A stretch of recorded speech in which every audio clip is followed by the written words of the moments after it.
there's two halves to the equation in any classroom.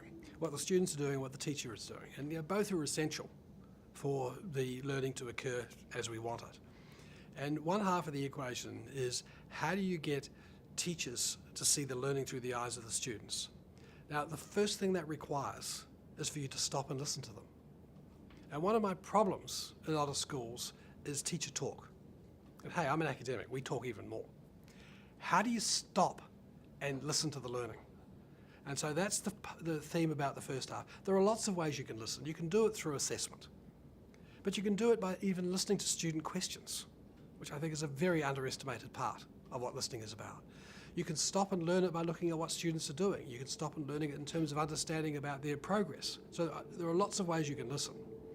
The other half of the equation, like, we're very good in education at jargon, metacognition. Now, when I say that to groups of people, you can see their eyes glaze over and, oh, here we go again. It's an incredibly powerful jargon word, and I actually struggle to know what it means as a jargon word. To me, it's simple. When students become their own teachers. When you're your own teacher, you know how to self-regulate, you know how to self-monitor, you know how to try different strategies. You know when things are not working, you know error detection. Like the phrase we often use in schools is lifelong learning. Now, I find it a vacuous notion. Not because it's not important, but the notion doesn't mean anything to me. What we want most of all of our students, by the time they leave us, is to be their own teachers, to know when they don't know, so they can go and seek help. 5-year-olds can do it. A lot of 15-year-olds lose it. So that's where the two halves come together, is how can you get students to take more responsibility for their own learning?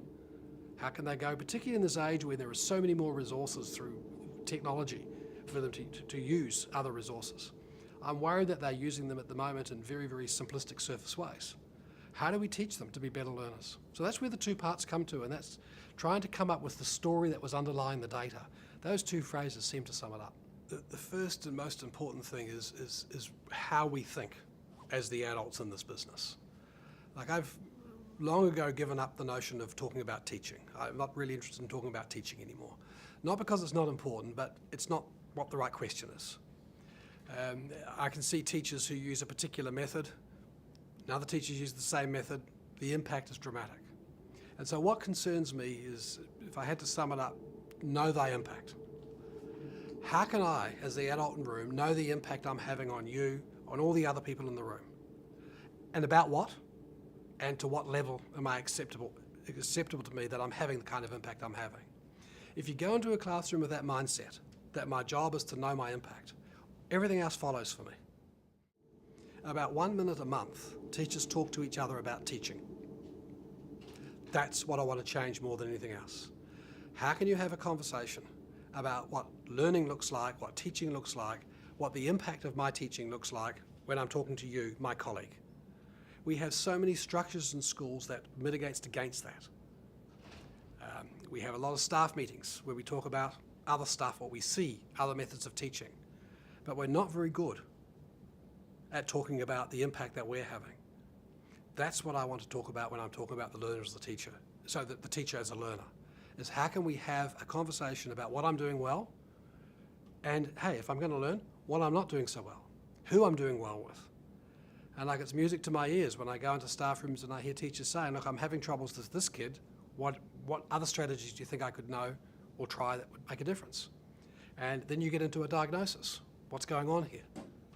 And that to me is the power of the teacher as the learner. And again, the schools I work with, I can hear excellent discussions about that, which is quite different from hearing about another teaching method, another curriculum innovation. All those things are necessary, but they're not the key of what it means to me as the teacher as a learner. It's like everything we do in education. If you already know it, why are you there? We're only in this business about what we don't know.